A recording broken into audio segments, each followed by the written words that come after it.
the G35, Q50, G37, and the Q60. What do they all have in common? Well, they're all Infiniti sports cars. Really boring looking sports cars in stock forms, but nonetheless, they're still sports cars, or just Infiniti cars in general. But these are just some of Infiniti's sport cars, or at least some of their well-known sports cars. But for me, I want to find something a little bit more uncommon, if you know what I mean. So I did some research on my own. Now, every video I make, I myself am learning about new cars that I didn't know existed, which is way more fun than I thought it would. But before I get ahead of myself, let's go over some rules for the new viewers. I'm not going into a deep dive for these cars. I'm only showing love and attention to the cars that I genuinely think are cool or interesting enough that I feel it should get more attention. Got it? Good. And I'm also doing a very simple scoring system, which the score system goes like this. 1 is the base form, how the base model looks to me. 2, the modded form, how the car looks with cosmetic mods. 3, the inside feels, which is how the interior makes me feel. 4, how much it'll cost and actually own one, and is it worth it? What's your bang for your buck?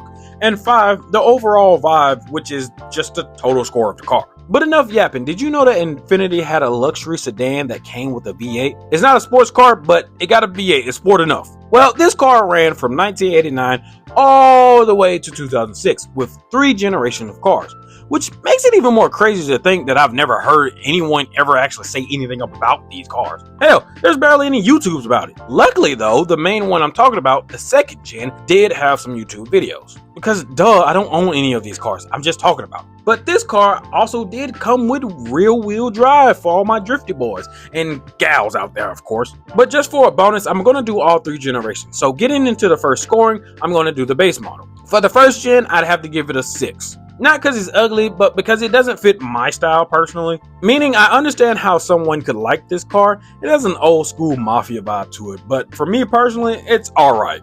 I really want to go crazy about it, but I definitely appreciate seeing it. Also, for whatever the fuck this is, it gets a 2. Now for the second gen, I'd probably give it a 7.2. The early style Gen 2 is more thicker than the first gen, which I do like them thick.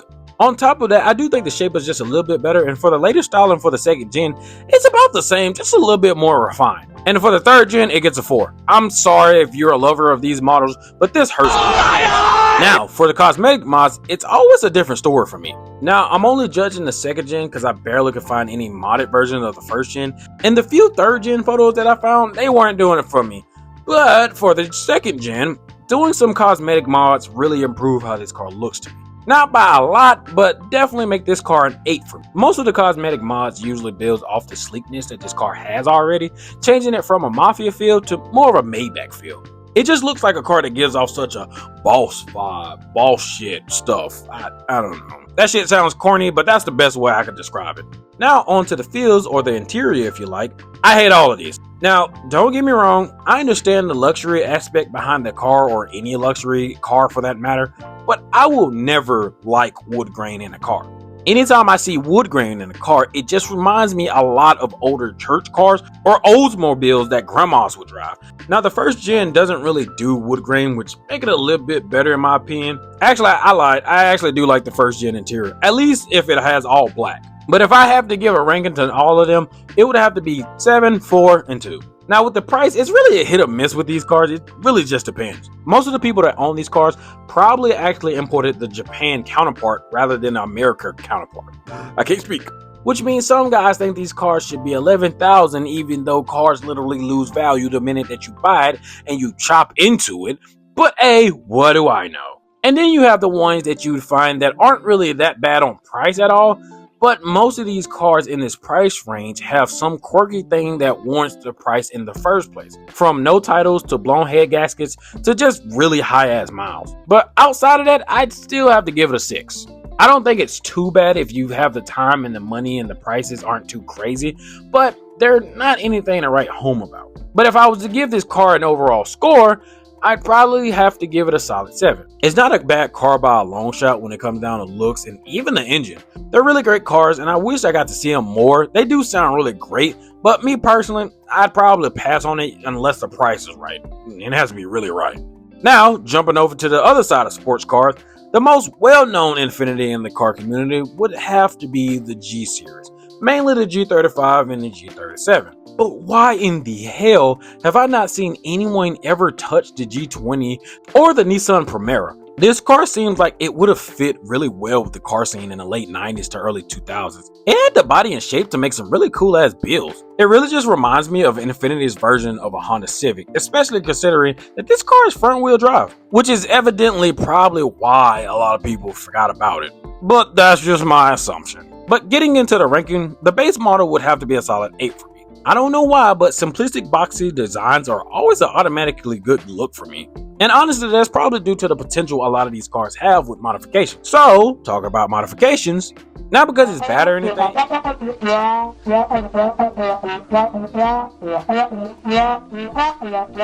Throwing some nice wheels and lowering it is really all you need to do to improve the look, and you're good to go. But for the interior, I don't know about that one.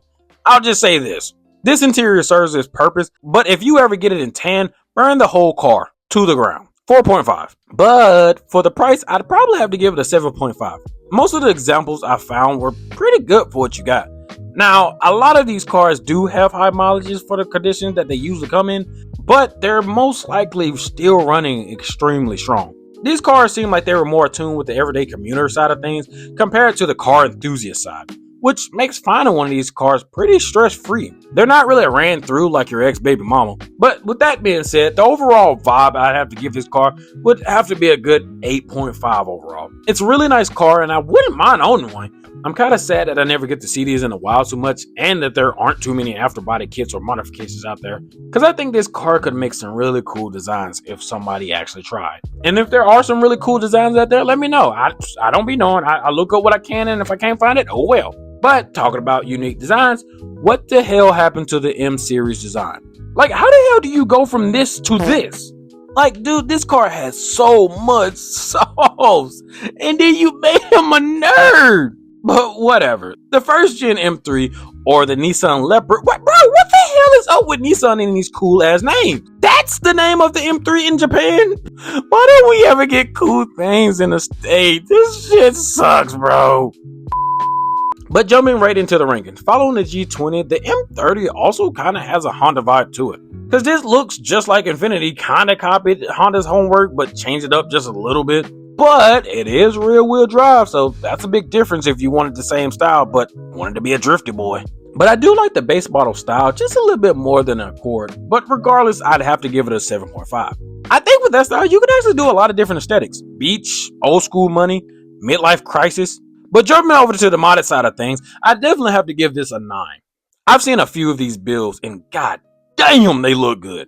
I love body kits or bumpers that give that 2000 lowered vibe so much, and this car rocks that shit so good. And I could talk about that all day, but what about the interior? 8 with black, 5 with wood grain. I told y'all, I don't like wood grain. Simplistic, very minimalistic, and very boxy. I like boxes. But how much would this box cost? The price range really does depend on the condition. The crappier it is, the more dirt cheap they become. Which you would say, duh, but in a lot of cars nowadays, it's not like that. But even for a more clean example, the price is still hanging from $3,000 to $6,000, which is pretty good considering that most of these examples are cars that aren't really high on miles or problem. And most of these examples actually do come in mint condition. To top it all off, most of these people I found were all pretty lenient with the price, so you could really get a good deal on these. So I'd have to give the bang for your buck a good 8 to 8.5. And bring it all together, I'd have to land on 8.8 out of 10. And this is another car that I could see myself picking up. And it does leave a lot of room for me to actually mod this car to the point to where it would fit my style no matter what. And if I really wanted to get crazy, I could buy the Vet and go through my bid-like crisis really early. But yeah, I know this is a short one, but that does it for this episode of Uncommon Cars. Like I always say, these videos are just for fun. They're not supposed to be taken that seriously or that deeply. If I missed a detail and you want to share with the group, then do it. I don't got a gun to your head. Just comment down below. Let us learn. I want to learn because I don't know every detail and I don't own these cars. These are cars that I looked up, I liked, and I thought they were pretty neat. So I'm just showing love to these cars that I think are cool, just need a little bit more attention. Because a lot of these cars I'm actually discovering as well while I'm researching these cars. So by all means, inform me on fun facts that you have on these cars. Or just fun stories, I don't mind. I think all three of these cars are really underrated. But what are some uncommon cars that you guys would like to see in the future? And make sure to hit that like button before you go. But outside of that, my name's Soda, and make sure to stay tuned and stay chill. Peace!